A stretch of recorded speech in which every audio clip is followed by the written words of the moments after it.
தமிழ்நாடு மருத்துவ கவுன்சில் சார்பாக மருத்துவ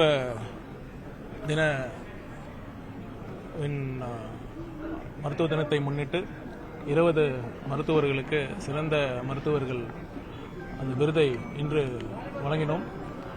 இந்த விருதை வென்ற அனைத்து மருத்துவர்களுக்கும் அவர்களின் குடும்பத்தாருக்கும் நம் தமிழக அரசின் சார்பாக பாராட்டுகளை தெரிவித்துக் கொள்கிறோம். இந்த நேரத்தில் இன்னொரு மகிழ்ச்சியான செய்தியும் நம்ம சொல்கிறதுக்கு கடமைப்பட்டிருக்கோம். என்னென்னு பார்த்தீங்கன்னா, இன்றைக்கி சுப்ரீம் கோர்ட்டில் சூப்பர் ஸ்பெஷாலிட்டி அட்மிஷன் சம்பந்தமாக ஒரு வரலாற்று சிறப்புமிக்க தீர்ப்பை நம்ம பெற்றிருக்கிறோம். என்னென்னா, சூப்பர் ஸ்பெஷாலிட்டி கோர்சஸை பொறுத்த வரைக்கும் நம்ம மாநில தொகுப்புக்கு வழங்கப்படக்கூடிய அந்த இடங்கள் நம்ம கவுன்சிலிங் முறையில் நம்ம நடத்துகிறோம்.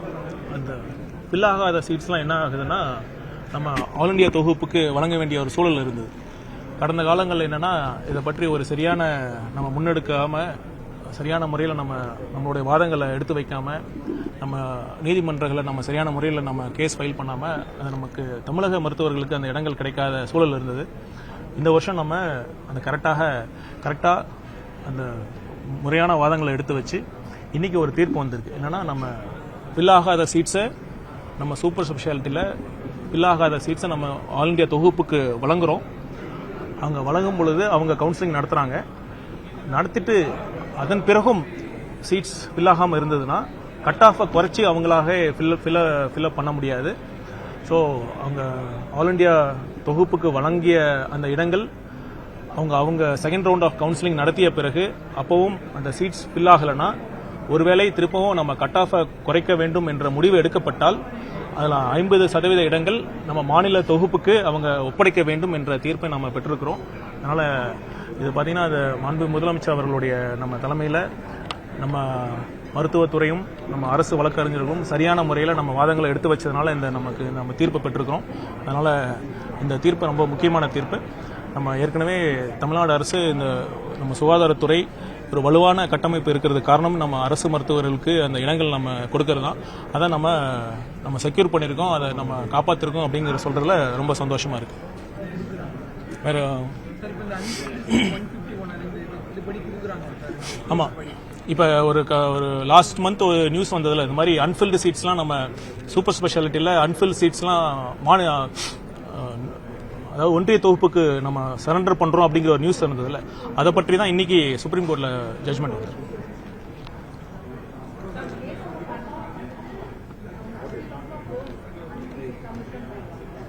அதாவது என்னன்னா, நம்ம ஒரு கட் ஆஃப் வச்சு கவுன்சிலிங் நடத்துகிறோம்.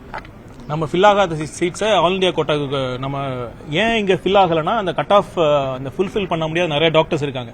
அந்த கட் ஆஃப் கீழே மார்க்ஸ் செக்யூர் பண்ண டாக்டர்ஸ்க்குலாம் அந்த இடம் அவங்களுக்கு கிடைக்கல. நாம ஆல் இண்டியா கோட்டாவுக்கு சரண்டர் பண்ண பிறகு அவங்க கட் ஆஃபை குறைச்சி கவுன்சிலிங் நடத்தி ஆல் இண்டியா கோட்டா மூலமாக ஃபில் பண்ணிக்கிறாங்க. அதனால தமிழ்நாடு டாக்டர்ஸ்க்கு அந்த இடங்கள் கிடைக்காம இருந்தது. இப்போ அதனால தான் இப்போ என்ன சுப்ரீம் கோர்ட்டில் என்ன சொல்லியிருக்காங்கன்னா, நீங்கள் ஸ்டேட்ஸ் கோட்டாவில் இருக்கிற சீட்ஸ் அன்ஃபில்டு சீட்ஸை ஆல் இண்டியா கோட்டாவுக்கு நீங்கள் எடுத்து நீங்கள் கவுன்சிலிங் நடத்தலாம். ஆனால் ஒருவேளை கட் ஆஃப் நீங்கள் குறைச்சிங்கன்னா நீங்கள் திரும்பவும் மாநில தொகுப்புக்கு நீங்கள் அந்த வழங்கணும் அப்படிங்கிற மாதிரி தீர்ப்பு கொடுத்துருக்காங்க. ஆமாம், இந்த ஆண்டே அந்த ஆக்ஷன் பார்த்தீங்கன்னா, நாளைக்கு நம்மளை அந்த ஒன்றிய தொகுப்புக்கு நம்ம சரண்டர் பண்ணணும்னு நம்ம சொல்லியிருக்கோம். நாம் இது வரைக்கும் சரண்டர் பண்ணாமல் இருந்தோம். அந்த இருந்தனால நம்ம அப்பீல் பண்ணதுனால நம்ம எங்களுக்கு ஒரு கிளியர் ஒரு கைட்லைன்ஸ் இல்லை, ஒரு கிளியர் ஒரு கேரண்டி இல்லாமல் இருக்கிறதுனால நம்ம ஆல் இண்டியா கோட்டாவுக்கு சரண்டர் பண்ணாமல் இருந்தோம். அதனால சுப்ரீம் கோர்ட் இன்னைக்கு என்ன சொல்லியிருக்காங்க, நாளைக்கு நீங்கள் சரண்டர் பண்ணி ஆகணும்.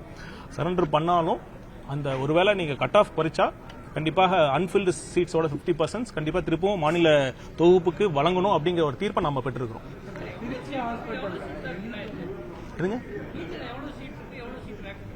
பிஜி இல்லையா, சூப்பர் ஸ்பெஷாலிட்டி டீடைல்ஸ் நம்ம கொடுத்துருவோம். இந்த பிஜி டாக்டர்ஸ் முடிச்சோடனே 2 இயர்ஸ் அவங்களுக்கு பாண்ட் நம்ம போடுவோம். இந்த வருஷம் அவங்களுக்கு இன்னும் பாண்டு போடலை.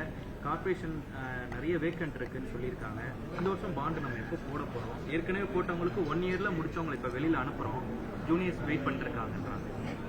இது பார்த்தீங்கன்னா, நமக்கு அந்த இடங்கள் இப்போ பார்த்தீங்கன்னா நம்ம எல்லாம் சென்ற ஆண்டு முடித்த டாக்டர்ஸ் தான் இப்போ பாண்ட் சர்வ் பண்ணிட்டு இருக்காங்க. இப்போ இந்த ஆண்டு முடித்த டாக்டர்ஸ்லாம் நம்ம சர்வ் பண்ணாமல் இருக்கோம். அவங்களுக்கான பாண்ட் பீரியட் சர்வ் பண்ணாமல் இருக்கும். இதனால 2 இயர்ஸ் பாண்டு இருக்கிறதுனால இப்போ ஃப்ரெஷ்ஷாக முடிச்ச டாக்டர்ஸ்க்கு அந்த பாண்ட் சர்வீஸ் பண்ணாமல் அந்த ஒரு சூழல் இருக்குது. அதனால் அந்த பாண்ட் பீரியடை 1 இயராக குறைக்கலாமா, இல்லை தேவைப்பட்டால் அரசு 2 இயர்ஸ் வச்சுட்டு தேவைப்பட்டால் 1 இயரில் ரிலீவ் பண்ணலாமா அப்படிங்கிற முடிவை நம்ம எடுக்க போகிறோம். நேற்று இந்த ஸ்டான்லி அரசு மருத்துவமனையில் இளம் பெண் அவருடைய இந்த சடலம் வந்து மாற்றி கொடுக்கப்பட்டிருக்கு. அது ஒரு பெரும் சர்ச்சைக்குள்ளாயிருக்கு. முக்கியமான ஒரு ஹாஸ்பிட்டல் சென்னையில், அங்கேயே இது போன்ற ஒரு கவனக்குறைவு ஏற்படுறதுக்கு என்ன காரணம், அரசு என்ன நடவடிக்கை எடுக்கும்? இல்லை, அதாவது நீங்கள் குறிப்பிடும் அந்த நிகழ்வு பார்த்தீங்கன்னா ஒரு சின்ன கன்ஃபியூஷன், இந்த போலீஸ் இப்போ பேரண்ட்ஸ் இந்த பாடி ஐடென்டிஃபை பண்ணுறதுல ஒரு ஏற்பட்ட ஒரு சின்ன கன்ஃபியூஷனில் அந்த மாதிரி மாறி அது கொடுத்துட்டாங்க. அது தெரிஞ்ச உடனே வித்தின் 30 மினிட்ஸ் ஒரு அரை மணி நேரத்தில் கரெக்டான அந்த பாடி நம்ம கொடுத்துருக்கோம். இது ஒரு சின்ன கவனக்குறைவால் நடந்த நிகழ்வு. ஹாஸ்பிட்டலில் எலி தொல்லை அதிகமாக இருக்குன்னு சொல்லி கம்ப்ளைண்ட் வந்தது. அதுக்கு எல்லாருமே நம்ம டிஎம்ஏலேருந்து ஒரு விளக்கம் கொடுத்துருந்தாங்க. திரும்பியும் எலிகள் அதிகம் நடமாட்டுது அப்படிங்கிறத இன்னொரு வீடியோவும் நம்ம பார்ப்போம். இப்போ இதெல்லாம் கட்டுப்படுத்த என்ன பண்ணுறோம், என்ன நிலவரம் இருக்குது? அது அந்த ஹவுஸ் கீப்பிங் சர்வீசஸ் நம்ம சொல்கிறோம்ல, அந்த மருத்துவமனையை தூய்மையாக வச்சுக்கணும் அப்படிங்கிற அந்த பணியாளர்களுக்கு இந்த பெஸ்ட் கண்ட்ரோலும் அவங்களுடைய பணியாக நம்ம சேர்த்து நம்ம கொடுத்துருக்கோம். அவங்களுடைய பொறுப்பு அப்படிங்கிற மாதிரி நம்ம சொல்லி அந்த ஹவுஸ் கீப்பிங் ஸ்டாஃப் அவங்க பெஸ்ட் கண்ட்ரோலும் அந்த மாதிரி எலிகள் போன்ற அந்த அவங்களும் எலிகளும் வராமல் இருக்கக்கூடிய கட்டுப்பாடு நடவடிக்கைகளை அவங்களும் பண்ணணும். அதற்கான தேவையான நம்ம அந்த வசதிகளும் நம்ம செஞ்சு கொடுக்கறதுக்கான ஏற்பாடு நம்ம பண்ணியிருக்கோம்.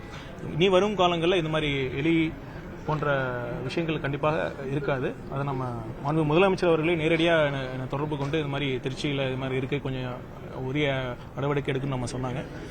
சார், இப்போ சிஎம் ஆஃபீஸ் வந்துட்டு மாத்துறாங்களா நாமக்கல் கவிஞர் மணி, இப்போ மாற்ற வேண்டிய அவசியம் என்ன வந்துச்சு? ஏன்னா டிபார்ட்மெண்ட் மாத்துறதுனால பட்ஜெட் பணிகள்லாம் பாதிக்கப்படும் அப்படின்னு சொல்லிட்டு பட்ஜெட் பணிக்கு மாறி இல்லை தலைமைச் செயலக ஊழியர் சங்கம் வந்து எதிர்ப்பு தெரிவிச்சிருக்காங்க. ஏன்னா தேவையில்லாத ஒரு நிதி சுமை இருக்கக்கூடிய சூழல்ல இப்போ எதுக்கு மாற்றணும் அப்படின்னு சொல்லியிருக்காங்க. இதை எப்படி பார்க்குறீங்க? இதெல்லாம் கண்டிப்பாக பார்த்தீங்கன்னா இது உள்நோக்கம் கொண்டு தான் அந்த மாதிரிலாம் சொல்லியிருக்காங்க. இதற்கும் இந்த பட்ஜெட் பணிகளுக்கும் எந்தவித சம்மந்தமும் இல்லை.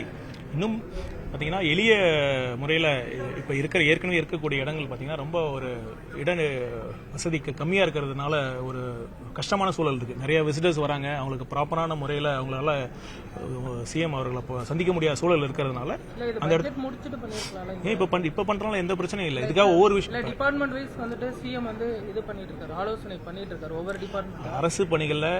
அரசு பணிகள் எந்த விதத்திலையும் இதனால பாதிப்படையாது. சரிங்களா? இந்த திருநெல்வேலி மனோன்மணியம் யூனிவர்சிட்டியில இன்னைக்கு இந்த தமிழ்தாய் வாழ்த்து கடைசியா பாடப்பட்டிருக்கு.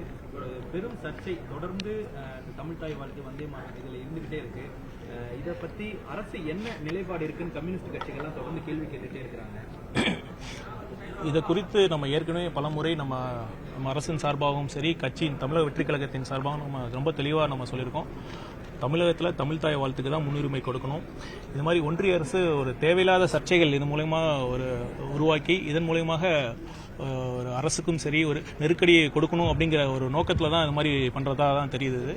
இது கண்டிப்பாக இந்தியாங்கிறது ஒரு கூட்டமைப்பு. India is a federal quality தான்.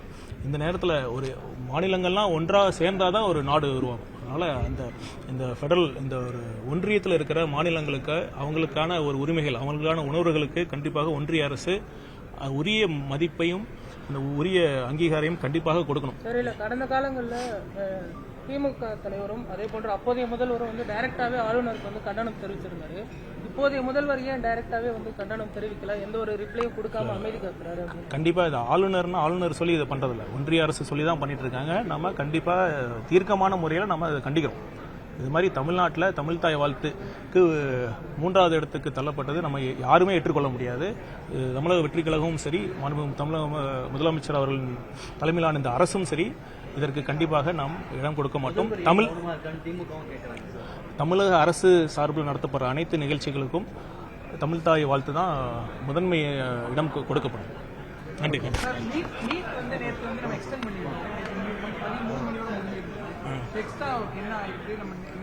டேட்டா கொடுத்துட்டு அந்த டேட்டா கொடுத்துடணும்.